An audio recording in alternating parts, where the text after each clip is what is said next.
I really want to know, are you available to do inner child work with me now?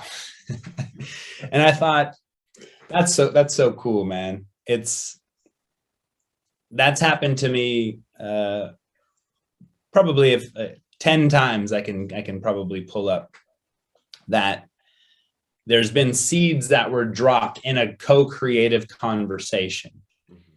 And I think a observation that I see with many coaches is that they believe that those seeds need to be planted and grown right then. And that then becomes the coach's agenda to grow the seed for the client. And then the coach deems themselves as a good or a bad coach, whether the client's seeds grow in the way that the coach deems it necessary, which then creates a very codependent parent-child relationship in my view.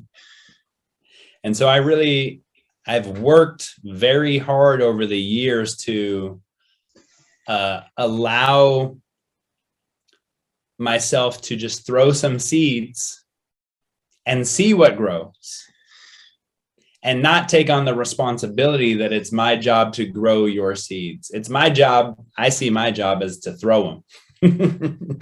I love that. I think that's perfect. And I think you're an educator of coaches. You're a coach of coaches. So you're coming from massive wealth of experience on both sides of that, with the client themselves, and then one step removed with the coach, with the client. So I think obviously you have a perspective that is, I would say, of great value for any coaches out there that are listening. That is something to consider. I think it's not your job to do the work for someone. It's your job to invite someone to do the work for themselves, and you just support them. Yeah, agreed. Yeah. And that makes, for me, that makes my job much more enjoyable, because then I don't feel this constant sense of pressure that I need to change you. What I get to do as a coach is, it's my job to be present. It's my job to hear. It's my job to question. It's my job to shine lights in slightly different directions than maybe you haven't considered. And it's your job to step in the direction that you want to.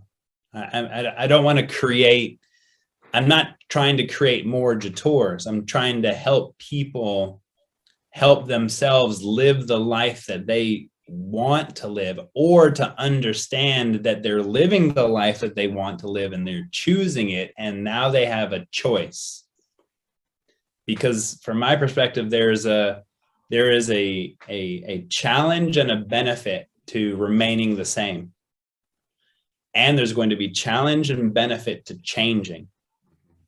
And our ego is very good at creating story that if I become this, I will not have the challenges that I had over here. You will still have challenges. They may be a different set of challenges. My experience is there's no escape from challenge or benefit.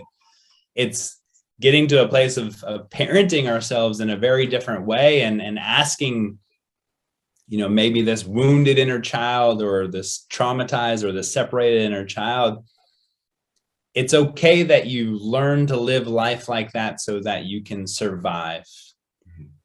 Amen.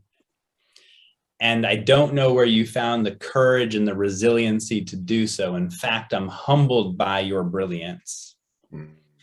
I'm not here to change you. I'm here to understand you and build trust with you again. In the future, maybe we'll go a different direction. In the meantime, I want to learn to understand you. I want to show up with you.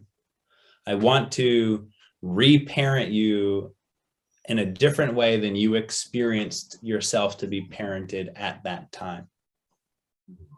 And as we start to build trust with each other, or those parts of self, then slowly over time, We're no longer working against each other or in conflict.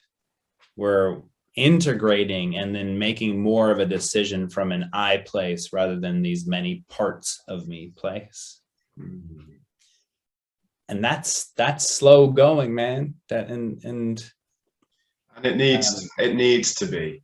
It needs to be. And from my perspective, what any of these younger aspects of us need, the last thing on the planet that they need is another person telling them that they're doing it wrong or they need to be fixed. Yeah.